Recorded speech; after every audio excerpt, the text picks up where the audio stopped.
Hello, I'm here alone in the relative dark of my house that's being packed for our move from the fires of the California, Sonoma County and Santa Rosa to the fireless state of Nevada, where we'll be moving into a house that we already own in Las Vegas, Nevada.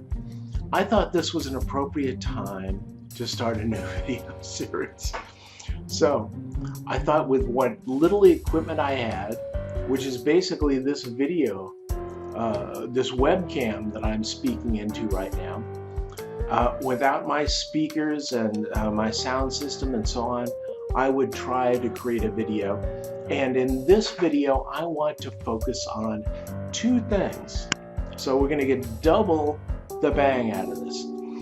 The first I want to talk about is why you should always write in a series. Write and publish, I guess I should say. Now, I should preface this with the fact that I prefer self-publishing and focusing on Amazon Kindle books. So, I'm going to talk about how to enhance your Amazon Kindle ebook via these next few lessons. Now, what I want to bring up first, I'm just going to actually bring up one page here, and we're going to look at the first book in my wife's Chloe Boston Cozy Mystery Series. Now, remember the way that book titles are created. It's title, and then it'll be colon subtitle. This has no subtitle, so there's no colon subtitle. And then there's series name,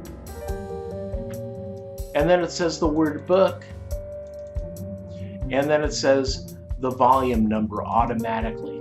Now, the reason that you always want to write in a series, and specifically with Amazon Kindle ebooks, is that notice if you scroll down here a little, here are all the books in the series.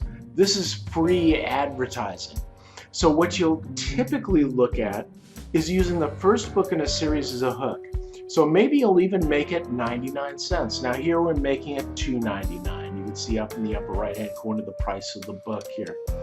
But you might want to make it 99 cents as a lead magnet. Now what is a lead magnet? A lead magnet is something that gets your customers, your readers, hooked. They read the first book in the series and they go, I've got to read the rest. And guess what? Because of your free advertising, I can see that there are 22 books in this series, and I can check out every one of them by scrolling through this little scroll bar here. So this is free advertising. You must do this.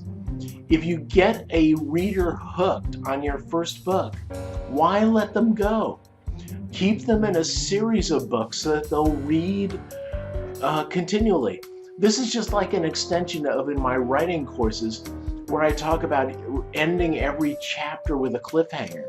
You want to end every book with a cliffhanger and write in a series of books so that your readers will read your entire series, which in this case is 22 books. Now, how do you get a book in a series? This series name that you input in KDP when you're publishing your book has to match every book in the series. And then you put volume number or just number 1, and that will make the first book number 1 in the series. And you number them along. Notice how the Chloe Boston Cozy Mysteries matches for each one of these books. If they didn't, they wouldn't be in the series. So make sure that you match your series name for every book that's in the series. And you'll have a series that will hook your readers, potentially with a 99-cent lead magnet, and then charge the sweet spot $2.99 for every book in the series. Now, let's talk about the sweet spot. Why is $2.99 the sweet spot? Well, at $2.98, you make 35% of the sales. So you make $1.05, okay? Somewhere in that range. So if you increase the price of your book 1 cent to $2.99, you'll make $2.06 or 70% instead of 35%. So price your book at $2.99. Why? Why not price it higher? In fact, you can go to $9.99 and still get 70% from Amazon on your Kindle ebook. And remember, Kindle ebooks is what we're really focusing on. I haven't made it to the paperbacks yet, but I'm about to address that. So why $2.99? Because $2.99 is the cheapest that you can charge for a book and still get 70%.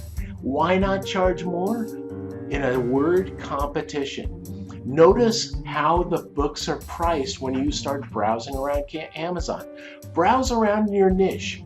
If you're writing paranormal romance, do a search for paranormal romance and see how much the books are priced. See what you're competing with. The big names will be out there at $4.99, $7.99.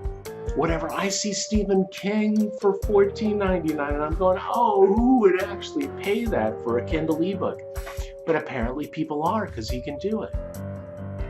You're going to price your book at $2.99. The least that you can price your Kindle ebook and still get a 70% commission, or $2.09 per book. Okay. The final thing that I want to talk with you about, and I actually slipped that in, that wasn't the other thing I was going to talk with you about, but the final thing I want to talk with you about is, notice up here in the upper right hand corner, the $7.99 is crossed out and the $2.99 is in here in red. That's a 63% discount. This is the reason that you want to publish a paperback via KDP, because it gets listed on your page. Okay, 2 reasons. Note here, I've got this book available in Kindle, audiobook. Okay, that I don't necessarily recommend because it's expensive or time consuming if you do it yourself. But paperback, which is very easy to publish after you publish your Kindle ebook. And notice it's $7.99. Wow, the Kindle ebook is only $2.99. What a deal. So you're publishing a paperback primarily to promote your Kindle ebook, okay, to show how cheap it is and to get this crossed out number and the red $2.99 here for the price of the Kindle ebook. And that's 3 quick tips that I wanted to give you from the dark of my office with very little light left and what limited equipment I have. So let's see how this video turns out, and if it's any good, I'll shoot it out to you tonight.